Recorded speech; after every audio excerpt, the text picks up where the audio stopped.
Right, we're going to talk about recovering your Land Rover Defender. So you may be recovering your Land Rover Defender because it's broken down. Heaven forbid. Do they ever do that? Or maybe you've crashed it. Maybe it was your fault, not Land Rover's fault. Maybe someone's crashed into it. That's better. It's not our fault. It's not Land Rover's fault. It's some other idiot on the road has crashed into our car and disabled it. And we need to get it recovered. So we are going to look at different ways of how to recover your Land Rover Defender. So when the tow truck arrives, that's very American, isn't it? The tow truck arrives, they've got to tow it, but your car is in park. Typically when you're in a recovery situation, and that locks the wheels. So in this video, we're going to look at how to disengage the park on your Land Rover Defender, but be very careful because there's two things that stop your Land Rover just going off on its own. One is the handbrake, or the electronic parking brake as they like to call it, and the second one is the fact that it is in park. So if you go doing any of these tricks and you disable the park mode, it will go into neutral and your car, if you're on a hill, will just go off. You've been warned. People have done it before. So that is my disclaimer. Right, so on the stick, anyway, I'll tell you the story why we're doing this video. Because Steve at Gap Diagnostics, he has bought a crashed Land Rover Defender and we are going to hopefully go and visit him. He's off in Germany, France, Germany border. Anyway, he phones me on a German number, but I'm never quite sure. We'll find out. And he's bought this low mileage Land Rover Defender 110, virtually brand new from Belgium. Quite interesting. It looked like it was some sort of Instagram adventurer, judging by the graphics on it, but we'll do more about that in another video. And you remember, I said, Simon, the tow truck's here and we can't get the car out of park. And so we scrambled around and I sort of helped him, but didn't help him. And we'll go more into the slight idiosyncrasy, whatever the word is, of this system. Right, so this is the stick. So I said, Steve, it's no bother. I've seen this thing. I know what, I've never dared touch it, but if you get your car and you whoop off the bonnet and whoop off that little thing there, look, I said, look, there's this little secret lever here. Oh, look, even careful with this lever, look, and it's got a little part number on it, and it's got a little read the book little graphic on it. You got enough light on that, Kate? I think so. So this is right next to your offer. Now apparently, so my car is the 2-litre petrol. Now apparently on the 3-litre they may have moved it over to the other side, but you should see something like this, the grey cable. And apparently what we need to do is we need to just pull this. Now I've never pulled this, so I'm not really an expert on this, but apparently you pull it up and it should sort of lock. Oh, there you go. It sort of should lock in the 90-degree position. We got enough light on it? It's a bit dark, and let me allow me to use my torch, Kate.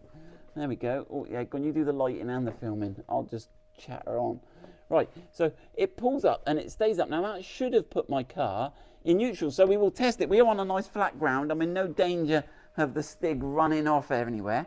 So I'll go and grab the keys.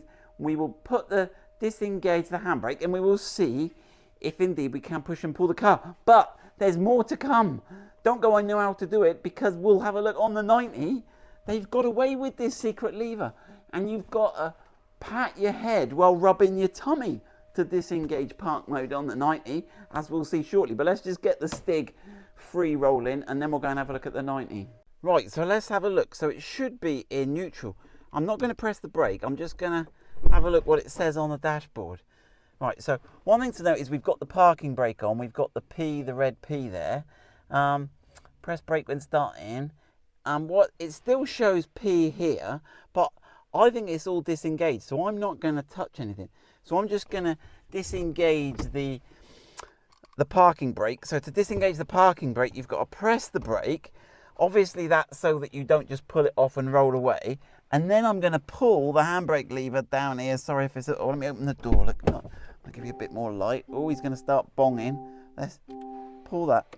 You'll hear the lights go off. Right, now in theory now, I should be in neutral. Shut the door. We should be in neutral and we should have the... Now let's just check as we get out it doesn't put the... But let's turn the ignition off. Oh, I wonder if turning the ignition off will I think that will reapply the parking brake. Should we test it? Yeah, because I think, yeah, I heard it go, woo, right? So you've got to leave the ignition on. So let's do that again. So just don't press the brake. Start the ignition, press the brake, pull the lever. The parking brake light's gone out. Right, now let's see if Simon can push the mighty stick. Right, so it should have the parking brake removed, and it should, and indeed, there you go. I mean, I'm not that strong, but you can see, there you go. The stick is now free to move. It's beeping inside. Is it getting upset? Yeah. What's it telling me? It's saying, leave me alone, you're violating me. What's it upset about? There was like a whirring noise. Yeah, it closed that door. Jump in, Kate. Let's hope we don't roll away. Smart key's not within the car any longer. Parking brakes not applied. So it's given us no warning. There's no, it was on that. It gets unhappy though. It does. Maybe I'd left it and it was all in neutral. Maybe it was just saying, you've left me. Right, that's enough of that. I think we've got that. So let's turn the keys off. Listen for that parking brake going on. Right, so we're all, and then I think all we have to do is press that down. Let's just press that down and check it works, and then we'll get to the 90. Right, as I got out then, it gives you a fault. Look, it says gearbox not in park. So it's giving me a warning. It knows it's not right, and that's what it was trying to tell us. Right, let's go and flick that lever back. Right, so let's just flick that back. Oh, he's a little bit tight. Oh, it sort of snaps. There you go. Right, and now let's see if that has now. Let's just put the bonnet down, disconnect the charger, and just check we can move him forward slightly. He loves a little bit of charge, the Stig. Right, and let's just jump in. Right, have I broken my car? So it's come up with park now, but we didn't start it last time. Into drive. There we go, we're all good. So we haven't broken the Stig yet. Right, let's go and see if we can break the 90. Right, you join us in our 90. So things all seem to change in 2022, 2023. And they seem to have dispensed with that handy little lever. I guess it costs money. There must be other reasons as well. But right, so this is our mild... Oh, that's my warehouse meeting. Don't worry about that. We'll snooze the warehouse meeting. Let's whip this off. Look. Now, I know this is a different engine, so I thought, maybe they've swapped it to the other side. I got in there, I was rummaging around, and Steve was saying, help me, Simon, help me, I'm blocking the road, my car's stuck on the tow truck. And I was like, mate, for looking. And he was saying exactly the same. So I said, they must have changed something. So I jumped onto the Land Rover workshop manuals and had a snoop around. And apparently, on the later cars, there's this little routine you've got to do. And we're going to do that now. So there's no hardware cable, not that they're telling us anyway. There's no release, gearbox release. We've got to do it all in the car. And this is where it gets to sort of patting your head and rubbing your tummy. Right, let's jump in the car and I'll show you how it's done. Or crank the engine to do this. And that's, if your car has truly broken down or run out of fuel or done something, I'm a bit puzzled as to whether this routine would work in that situation. But I don't want to disable the engine on this. I don't know how to easily. You can't just like pull off your HT leads like you used to. So I will show you what the manual says. And if you know any more, please add to the comments below. So, right. So remember again, I'll re-emphasize. And if you understand why they're doing it, you'll understand why this process is like it is. So when you take your car out of park, into neutral in order to be able to tow it, you also make it very easy. If it's on a slight slope, the car will just run away with the handbrake released and put in neutral. So this is, bear that in mind as you see what I'm about to do. So right, you have to don't put your foot on the brake, turn the ignition on, right, so it doesn't start the car or anything.